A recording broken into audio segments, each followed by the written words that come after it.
నమస్కారం దూరదర్శన్ వార్తలకు స్వాగతం నేను కీర్తి ముందుగా ముఖ్యాంశాలు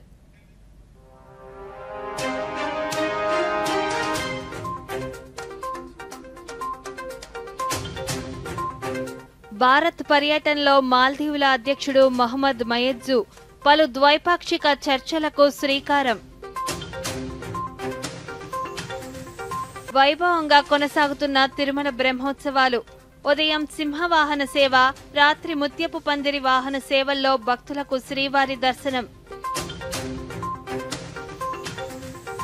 భక్తుల తాకిడితో కిటకిటలాడుతున్న విజయవాడ ఇంద్రకీలాద్రి లలితా త్రిపుర సుందరీదేవి రూపంలో భక్తులకు దర్శనమిస్తున్న దుర్గమ్మ తల్లి సామాన్యునికి అందుబాటులో ప్రజా రవాణా శ్రీకాకుళం ఆర్టీసీ డిపో నుంచి 5 కొత్త బస్సులను ప్రారంభించిన కేంద్ర పౌర విమానయాన శాఖ మంత్రి ప్రకృతి రమణీయతకు అల్లూరి సీతారామరాజు జిల్లా నెలవు అరకులోయ బొర్రా గుహలను సందర్శించిన రాష్ట్ర పర్యాటక శాఖ మంత్రి కందుల దుర్గేష్. వార్తల్లోని వివరాలు చూద్దాం. ప్రధానమంత్రి నరేంద్ర మోదీ 2 రోజుల ముంబై పర్యటన పట్ల సంతోషంగా ఉన్నట్లు పేర్కొన్నారు. ఈ మేరకు పర్యటనకు సంబంధించిన పలు విషయాలను సామాజిక మాధ్యమం ఎక్స్ వేదికగా పంచుకున్నారు. మెట్రో ప్రయాణం చిరస్మరణీయ క్షణాలు అందించాయని ప్రధాని అన్నారు. మెట్రో ప్రయాణంలో ప్రధాని విద్యార్థులు, మహిళలు, కళాకారులు, పలు రంగాల ఉద్యోగులతో మాట్లాడారు. అంతకుముందు స్టేషన్లో ఏర్పాటు చేసిన పలు స్టాళ్లను సందర్శించారు.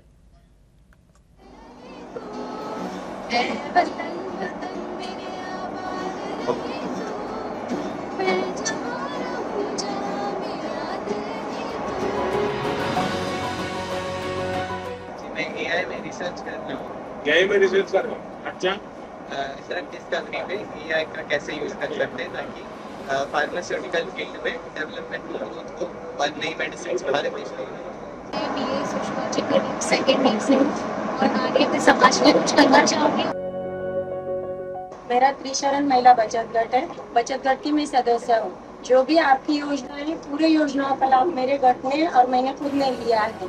जैसे पीएम स्वनिधि का लाभ भी मैंने फर्स्ट टाइम ले लिया है, सेकंड टर्म भी उसका लाभ ले लिया है. और मेरा छोटा सा बिजनेस है बैग मेकिंग का, हैंडमेड बैग का. तो मैं उसका बिजनेस मैंने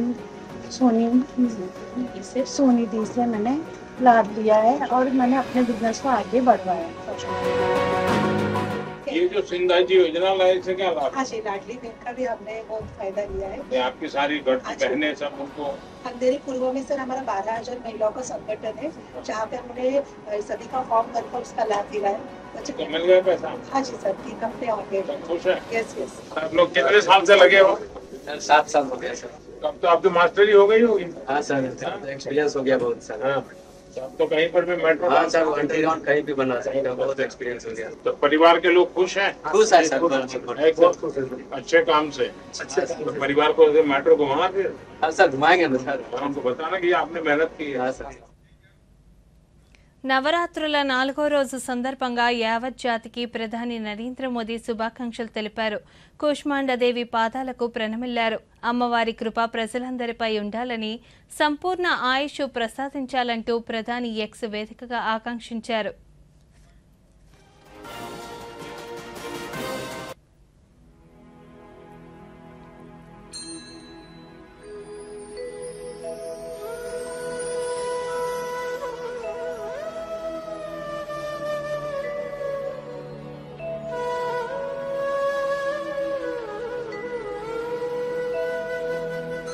वन्दे वाञ्छित कामार्थे चन्द्रार्धकृत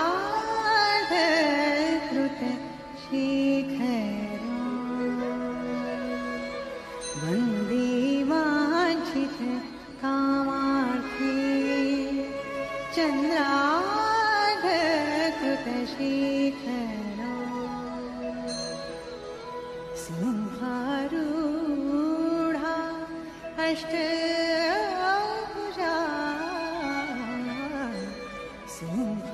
सिंहारूढा अष्टभुजा कूष्माण्डा यशस्विनी మాల్దీవుల అధ్యక్షుడు మహమ్మద్ మయజ్జు భారత్లో పర్యటన నిమిత్తం ఈరోజు దేశ రాజధాని ఢిల్లీ చేరుకున్నారు. దేశ సాంప్రదాయ పద్ధతిలో రాష్ట్రపతికి సాదర స్వాగతం లభించింది. ఆయన అక్టోబర్ 10వ తేదీ వరకు దేశంలో పలు ప్రాంతాల్లో పర్యటించనున్నారు. ఈ రోజు ఆయన దేశ విదేశాంగ మంత్రి జయశంకర్తో పాటు పలువురు దేశాధినేతలతో చర్చలు జరపనున్నారు. రేపు ఉదయం రాష్ట్రపతి భవన్లో ప్రెసిడెంట్ మయజ్జుకి లాంఛనప్రాయ స్వాగతం లభించనుంది. పరస్పర ప్రయోజనాలకు సంబంధించిన ద్వైపాక్షిక, ప్రాంతీయ, అంతర్జాతీయ అంశాలపై కూడా ఆయన ప్రధాని నరేంద్ర మోదీతో చర్చలు జరపనున్నారు. సమావేశం అనంతరం పలు ఒప్పందాలపై సంతకాలు జరిగే అవకాశం ఉంది. పర్యటనలో భాగంగా డాక్టర్ మయజ్జు ఆగ్రా, బెంగళూరు, ముంబైలను సందర్శిస్తారు.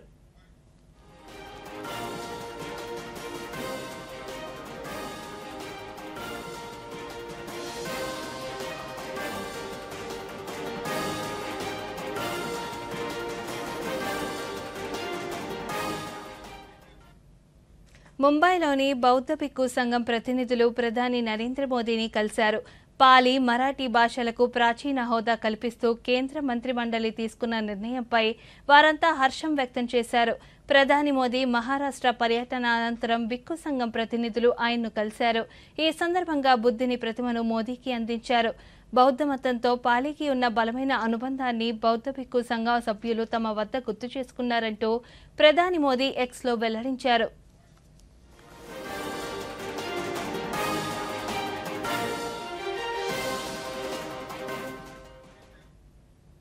తిరుమల శ్రీవారి సాలకట్ల బ్రహ్మోత్సవాలు వైభవంగా కొనసాగుతున్నాయి. ఉత్సవాల్లో భాగంగా 3వ రోజైన ఈ ఉదయం సింహవాహన సేవ నిర్వహించారు. మలయప్ప స్వామి వాహనంపై ఊరేగుతూ భక్తులకు అభయ ప్రదానం చేశారు. స్వామివారి వైభోగాన్ని కనులారా వీక్షించి పునీతులయ్యారు. రాత్రి ముత్యపు పందిరి వాహన సేవలో స్వామివారు విహరించారు. వాహన సేవను తిలకించేందుకు భక్తులు భారీగా తరలివచ్చారు. ఈ మేరకు పటిష్ట భద్రతా ఏర్పాట్లు చేసినట్లు ఆలయ ఈవో జె శ్యామలరావు తెలిపారు. పాదములే విద్యా బుద్ధి మాకు వైష్ణవులమైతిమింక వదలవో కరుమమా విష్ణుదేవు పాదములే విద్యా బుద్ధి.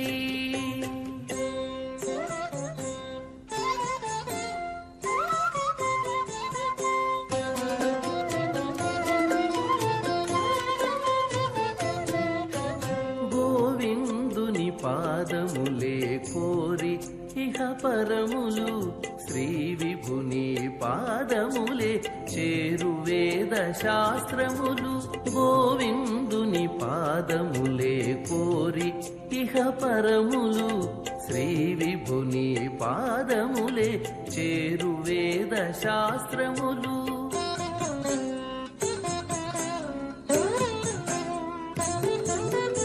దేవదేవు పాదములే దిక్కును దశయు మాకు దేవదేవు పాదములే దిక్కును.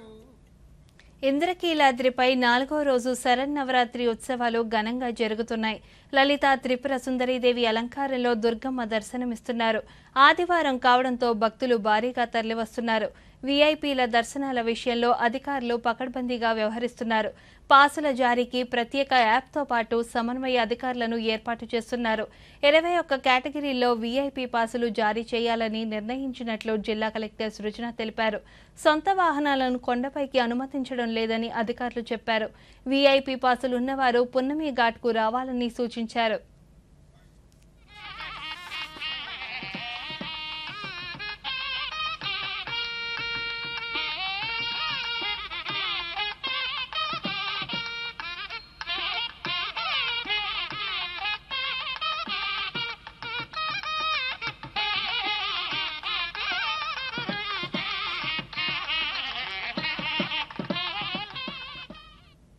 విజయవాడ ఇంద్రకీలాద్రిపై శ్రీ దుర్గా మల్లేశ్వర స్వామివార్ల దేవస్థానంలో దసరా శరన్నవరాత్రి వేడుకలు ఘనంగా జరుగుతున్నాయి.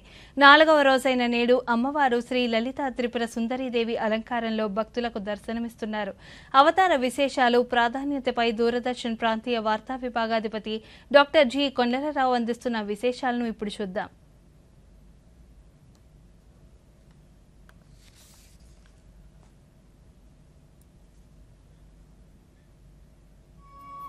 విజయవాడ ఇంద్రకీలాద్రిపై శ్రీ దుర్గా మల్లీశ్వర స్వామి వార్ల దేవస్థానంలో దసరా శరన్నవరాత్రి వేడుకలు ఘనంగా జరుగుతున్నాయి.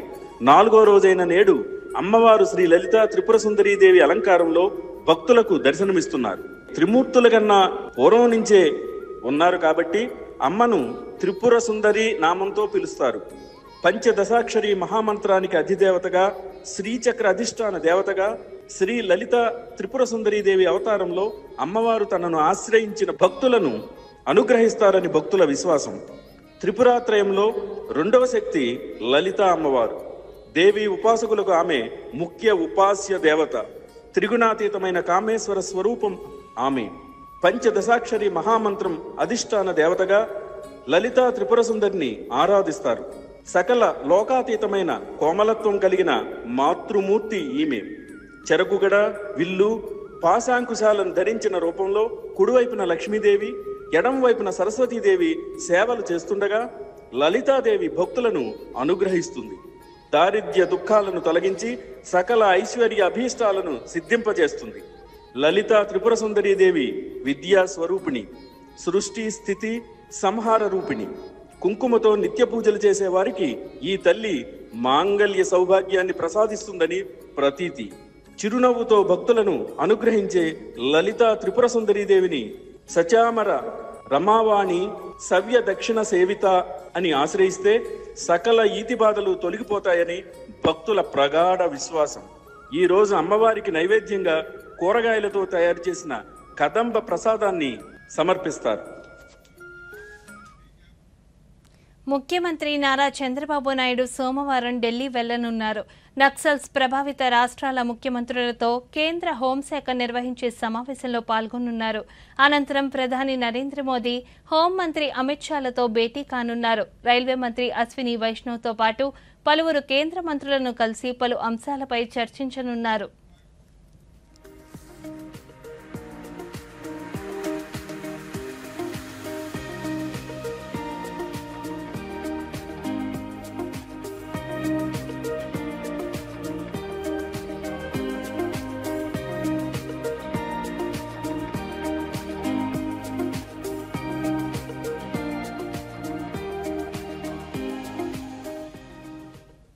సామాన్యుని వాహనమైన రోడ్డు రవాణా సంస్థ బస్సుల సంఖ్య గణనీయంగా పెంచేందుకు రాష్ట్ర ప్రభుత్వం ప్రత్యేక చర్యలు చేపట్టిందని కేంద్ర పౌర విమానయాన శాఖ మంత్రి కింజరాపు రామ్మోహన్ నాయుడు అన్నారు. శ్రీకాకుళం ఆర్టీసీ 1 డిపో నుండి కొత్తగా వివిధ ప్రాంతాలకు ఏర్పాటు చేసిన 5 కొత్త బస్సులను మంత్రి ప్రారంభించారు. అనంతరం ఆయన మీడియాతో మాట్లాడుతూ గత ప్రభుత్వం ఆర్టీసీని పూర్తిగా నిర్లక్ష్యం చేసిందన్నారు. ప్రజా రవాణా వ్యవస్థను గాడిలో పెట్టేందుకు ముఖ్యమంత్రి చంద్రబాబు నాయుడు ప్రత్యేక శ్రద్ధ చూపుతున్నారని తెలిపారు. ఈ ఏడాది కొత్తగా 1500 నుండి 2000 బస్సులు రానున్నాయని, విమానయానం, రైల్వే, ఆర్టీసీ అన్ని సామాన్యునికి చేరువగా ఉండేలా చూస్తామన్నారు. కాలుష్య రహిత సమాజాన్ని ఆవిష్కరించే దిశగా అడుగులు వేస్తున్నామని, అందులో భాగంగా కాలుష్య రహిత బస్సులు రానున్నాయన్నారు. బస్సు కొత్తది మా శ్రీకాకుళం జిల్లా నుంచి మొదలుపెట్టినటువంటి సందర్భం లేదు.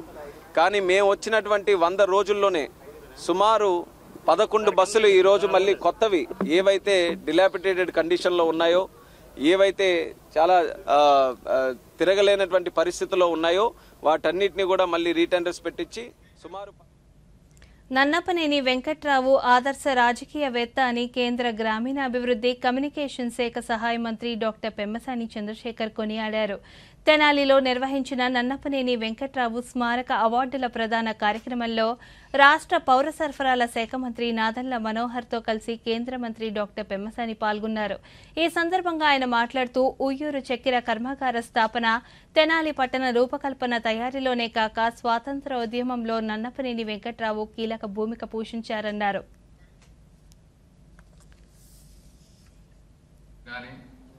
అందరినీ ఆర్గనైజ్ చేస్తూ ఒక రిక్రియేషనల్ క్లబ్స్ పెట్టడం కానీ, అదేవిధంగా సామాజిక స్పృహతో సమైక్యాంధ్ర ఉద్యమంలో పాలు పంచుకోవటం కానీ, నేను ఇంకోటి విన్నాను, తెనాలి మాస్టర్ ప్లాన్ తయారు చేయడంలో కూడా వారి పాత్ర ఉంది అని. ఇవన్నీ చేసినటువంటి గొప్ప వ్యక్తులని ఈ విధంగా ఒక్కొక్కసారి గుర్తుపెట్టుకోవడం మంచిది.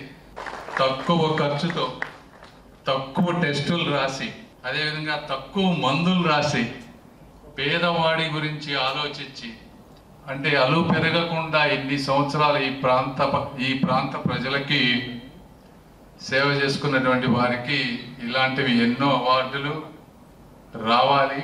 ఆ రోజుల్లో ఆయన నిర్మాణం చేసిన బ్రిడ్జిల వల్లే మనం అందరం కూడా ఈరోజు తిరగలుగుతున్నాం, ప్రయాణం చేయగలుగుతున్నాం అనే మాట పదే పదే మనం గ్రామాల్లో వింటూనే ఉంటాం. దానపనేని వెంకట్రావు గారు స్థాపించిన కాలేజ్ గురించి ఒక తెనాలికే కాదు, ఈ ప్రాంతం మొత్తం రేపల్లె నియోజకవర్గం నుంచి కానివ్వండి, వేమూరు నియోజకవర్గం నుంచి కానివ్వండి, బాపట్ల నుంచి కానివ్వండి, అందరూ కూడా వచ్చి ఇక్కడ చదువుకుని. ఇప్పుడు వార్తల్లో చిన్న విరామం.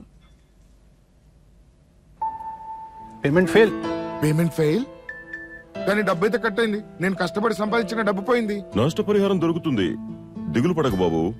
ఒకవేళ డిజిటల్ ట్రాన్సాక్షన్ ఫెయిల్ అయినా, అకౌంట్ నుంచి డబ్బు కట్ అయినా బ్యాంక్ సమయంలో డబ్బును తిరిగిస్తుంది లేదా కంపెన్సేషన్ ఇచ్చే సదుపాయం కలదు. లేకపోతే మీరు ఆర్బీఐ వారి అంబడ్స్మన్ కి ఫిర్యాదు చేయండి.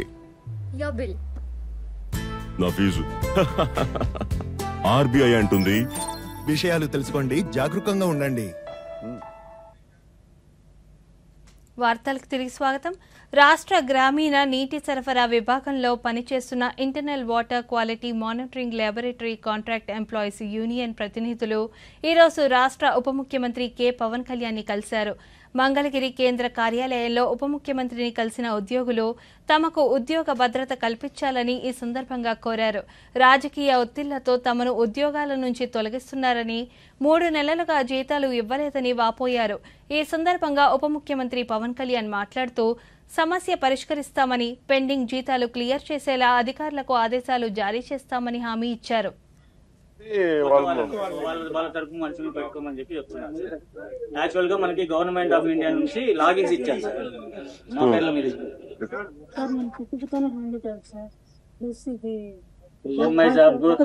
ఉంది సార్.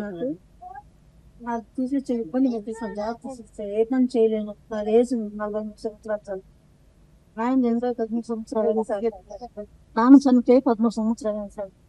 ఎవరు లేరు సార్. నేను చేసుకుంటే తినాలా, లేకపోతే లేదు. ఇబ్బంది పట్టా సార్. మీరు పని చేస్తారు హెల్పర్ గా పని చేసింది సార్ కమలాపురంలో.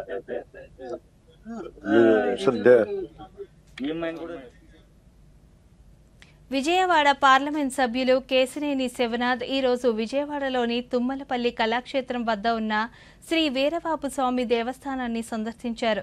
ఈ సందర్భంగా దేవస్థానం కమిటీ సభ్యులు వేద పండితుల మంత్రోచ్చారణలతో ఆయనకు ఘన స్వాగతం పలికారు.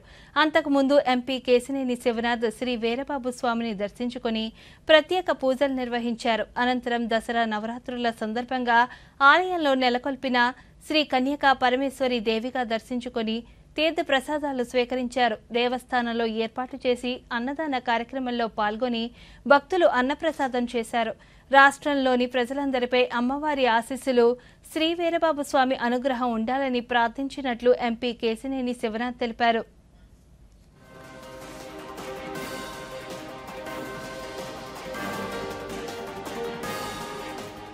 చిత్తూరు జిల్లా పొంగనూరులో మైనర్ బాలిక మృతిని వైసీపీ రాజకీయం చేస్తుందని రాష్ట్ర హోంమంత్రి అనిత అన్నారు. 6 ఏళ్ల అస్పియా మృతిపై పోలీసులు లోతైన విచారణ చేయటం జరిగిందన్నారు. పోలీస్ యంత్రాంగం 12 టీంలతో చిన్నారి ఆచూకీ కోసం ప్రయత్నించిందన్నారు. చిన్నారి కుటుంబ సభ్యులను రాష్ట్ర హోంశాఖ మంత్రి అనిత, రాష్ట్ర రవాణా శాఖ మంత్రి రాంప్రసాద్ రెడ్డి, మైనార్టీ శాఖ మంత్రి పరామర్శించి ప్రభుత్వం తరపున అన్ని రకాల సహకారాలు అందిస్తామని భరోసా కల్పించారు. పాప తండ్రి అజ్మతుల్లాతో ముఖ్యమంత్రి చంద్రబాబు ఫోన్లో మాట్లాడి పాప తల్లిదండ్రులను పరామర్శించారు. పొజిషన్ లో ఉండి ఆయన రోజు ఇంతమంది ఆడపిల్లలు చచ్చిపోయినా, చంపేస్తున్నా, అత్యాచారాలు చేస్తున్నా, మీకు తెలుసా మహిళా కమిషన్ కి సీఎం అప్పుడు జగన్మోహన్ రెడ్డి, మాజీ సీఎం జగన్మోహన్ రెడ్డి గారికి నేను ఒక బుక్లెట్ ఇచ్చామండి. ఇంతమంది అమ్మాయిలను చంపేశారు, ఇంతమంది అమ్మాయిల మీద అత్యాచారాలు జరిగినాయి, మీరు ఎటువంటి యాక్షన్ తీసుకుంటున్నారంటే ఒక్క రోజు దాని గురించి మాట్లాడే సందర్భం లేదు. ఈ రోజు కావాలని ఇక్కడ రాజకీయం చేయడానికి ఆ పాపం ఆ పిల్ల అత్యాచారం జరగలేదు, నా పిల్లకి మామూలుగా చనిపోయింది, అతి క్రూరంగా చంపేశారని ఆ తల్లిదండ్రులు బాధపడతా ఉంటే లేదు అత్యాచారం జరిపి చంపేశారు అంటే ఈ రకంగా వాళ్ళు అది కూడా రాజకీయం చేయడానికి చూస్తున్నారు. కేవలం రాజకీయాలకి, చావుల్ని కూడా రాజకీయాలకు ఉపయోగించుకునే పరిస్థితి వైఎస్ఆర్సీపీలో ఉంది తప్పించి అంతకు మించి ఏమీ లేదు. అందుకే నేను అప్పీల్ పెడుతున్నా, ప్రజలకు అప్పీల్ పెడుతున్నా, మైనార్టీ సోదరులకు అప్పీల్ పెడుతున్నా, మీరందరూ కూడా ఒకసారి ఆలోచించండి. సంఘటన జరిగిన తర్వాత ఎంత తొందరగా రియాక్ట్ అయ్యారో పోలీసులు కూడా. 12 బృందాలు ఏర్పాటు చేయడమే కాదు, క్లూస్ టీమ్స్ దగ్గర నుంచి, డాగ్ స్క్వాడ్ దగ్గర నుంచి, టవర్ డంప్ దగ్గర నుంచి ప్రతి ఒక్క ఆస్పెక్ట్, ఏ ఒక్క చిన్న అవకాశాన్ని కూడా వదలకుండా విత్ ఇన్ డేస్ లోనే. ప్రకృతి రమణీయతకు అల్లూరి సీతారామరాజు జిల్లా నెలవని రాష్ట్ర పర్యాటక శాఖ మంత్రి కందుల దుర్గేష్ అన్నారు. ప్రముఖ పర్యాటక కేంద్రమైన అరకులోని బొర్రా గుహలను ఆయన ఈ రోజు సందర్శించారు. అటవీ శాఖతో సమన్వయం చేసుకుని పర్యాటక అభివృద్ధి చేపడతామని ఆయన వెల్లడించారు. నిర్లక్ష్యానికి గురైన రిసార్ట్స్ ను పూర్తి స్థాయిలో మరమ్మతులు చేసి త్వరలోనే పర్యాటకులకు అందుబాటులోకి తెస్తామని హామీ ఇచ్చారు. గత ప్రభుత్వ నిర్లక్ష్యం కారణంగా పర్యాటక అభివృద్ధి కుంటుపడిందని విమర్శించారు. త్వరలోనే పర్యాటక సీజన్ ప్రారంభం కానున్న నేపథ్యంలో స్థానికంగా చేపట్టాల్సిన పనుల వివరాలను అధికారులను అడిగి తెలుసుకున్నారు. త్వరితగతిన పనులు పూర్తి చేయాలని ఆదేశించారు. అంతకుముందు విశాఖపట్నంలో ఏపీ టూరిజం డెవలప్మెంట్ కార్పొరేషన్ ద్వారా చేపట్టిన యాత్రీ నివాస్ ఇతర పర్యాటక కేంద్రాలను సందర్శించి కూటమి నేతలతో కలిసి టైడా ప్రాంతంలో జంగిల్ బెల్స్తో అభివృద్ధి పనులను పరిశీలించారు.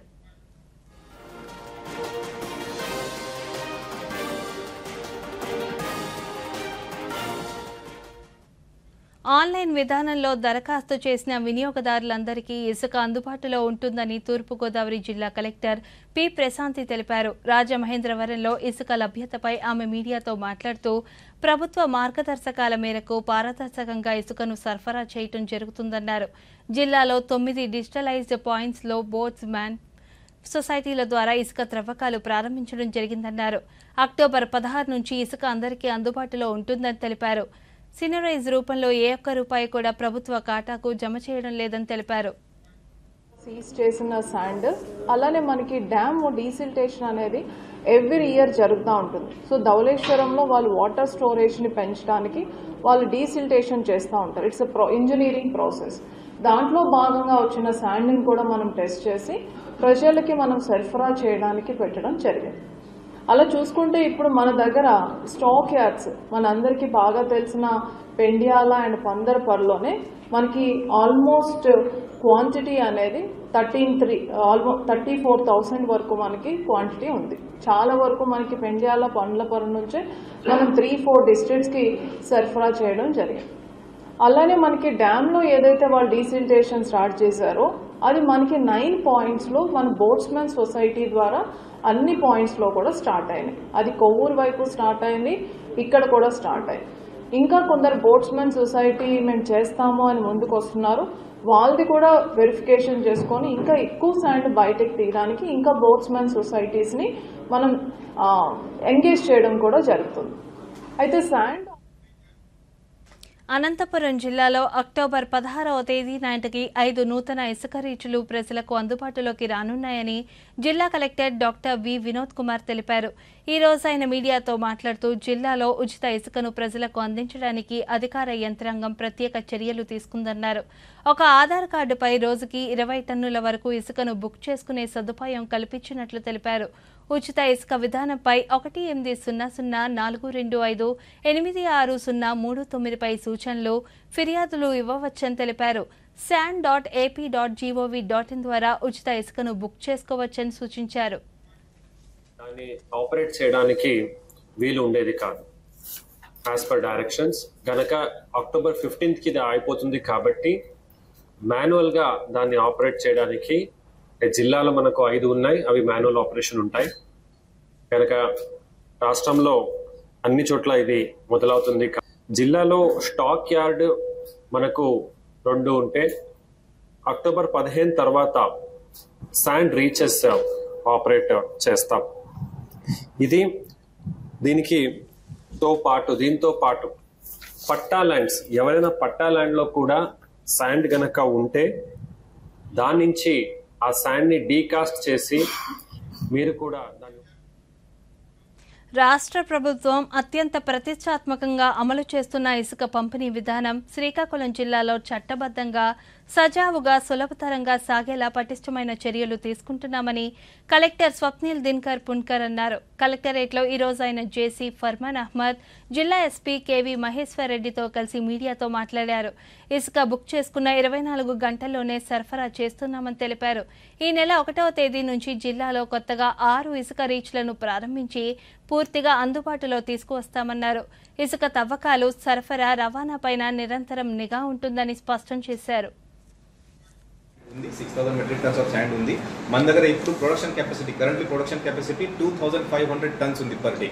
అది కూడా ఇంకా మనం ఎక్కువ మంచులు పెట్టుకొని ఎక్కువ ర్యామ్స్ కూడా మనం ఇంక్రీజ్ చేస్తే ఒక 3000 మెట్రిక్ టన్స్ వరకు ఇంక్రీజ్ చేయడానికి మనం ఇంకా చర్యలు మనం తీసుకుంటాం. 3000 metric tons is very huge. మనం బహుశా రాష్ట్రంలో పీజీ వైద్య విద్యను ఆశిస్తున్న వైద్య విద్యార్థులందరూ దాదాపు పూర్తిగా రిజిస్ట్రేషన్ చేసుకున్నారని వైద్య ఆరోగ్య శాఖ తెలిపింది. వైద్య విద్యార్థులు ప్రయోజనం కోసమే ఈ ప్రక్రియ చేపట్టినట్లు వైద్య విశ్వవిద్యాలయ అధికారులు స్పష్టం చేశారు. ఆలస్య ప్రవేశ రుసుము లేదని పేర్కొన్నారు. విశ్వవిద్యాలయం జారీ చేసిన నోటిఫికేషన్ మేరకు రిజిస్ట్రేషన్ ప్రక్రియ గత నెల 27న మొదలైంది. నేటి మధ్యాహ్నం వరకు 8645 మంది పీజీ వైద్య విద్యలో ప్రవేశం కొరకు రిజిస్ట్రేషన్ చేసుకున్నట్లు వైద్య విశ్వవిద్యాలయం అధికారులు తెలిపారు. కౌన్సిలింగ్ ప్రక్రియ మాత్రం ఆల్ ఇండియా కోటా సీట్లలో ప్రవేశం కొరకు ఎన్ఎంసీ ప్రకటించే షెడ్యూల్కు అనుగుణంగా మాత్రమే కౌన్సిలింగ్ జరుగుతుందని స్పష్టం చేశారు. ఈ సుదీర్ఘ ప్రక్రియ వల్ల పీజీ విద్యను ఆశించే అభ్యర్థులకు ఎటువంటి ఇబ్బందులు తలెత్తకూడదన్న ఉద్దేశంతో తగు చర్యల్ని చేపట్టినట్లు ఎన్టీఆర్ వైద్య విశ్వవిద్యాలయ అధికారులు తెలిపారు.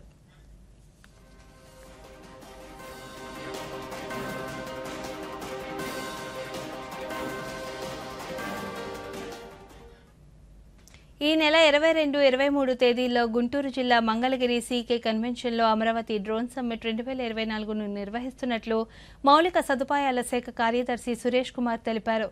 విజయవాడలో పెట్టుబడులు మౌలిక సదుపాయాల శాఖ కార్యదర్శి Suresh Kumar, AP drones corporation MD Dinesh Kumar drone summit logo వెబ్సైట్ను ఈరోజు ఆవిష్కరించారు.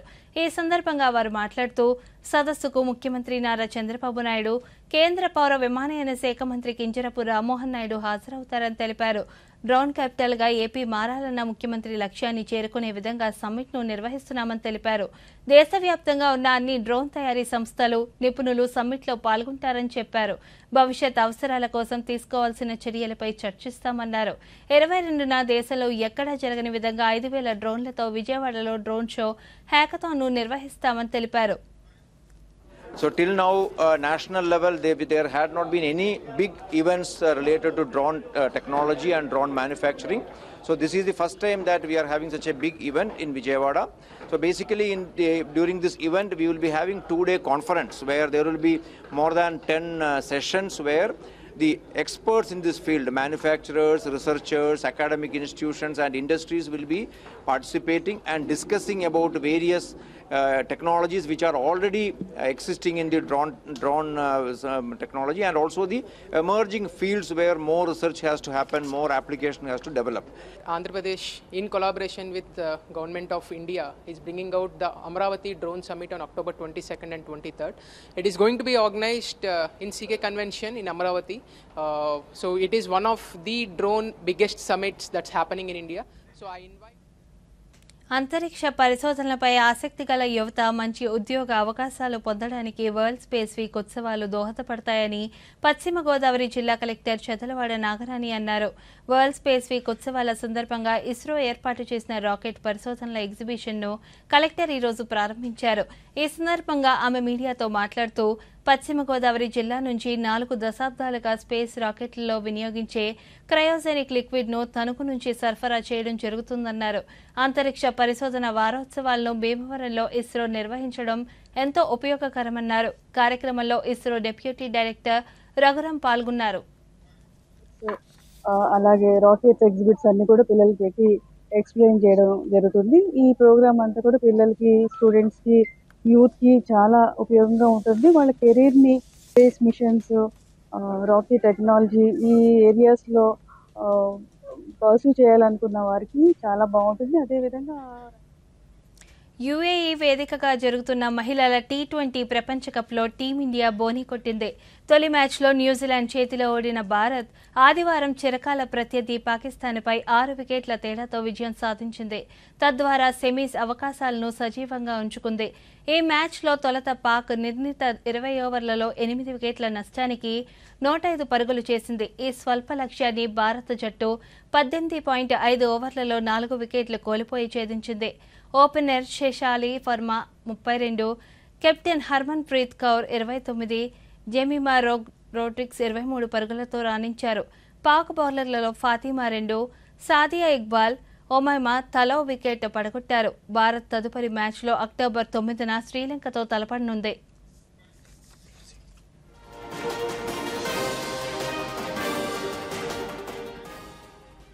ఈ వార్తలు ఇంతతో సమాప్తం. నమస్కారం.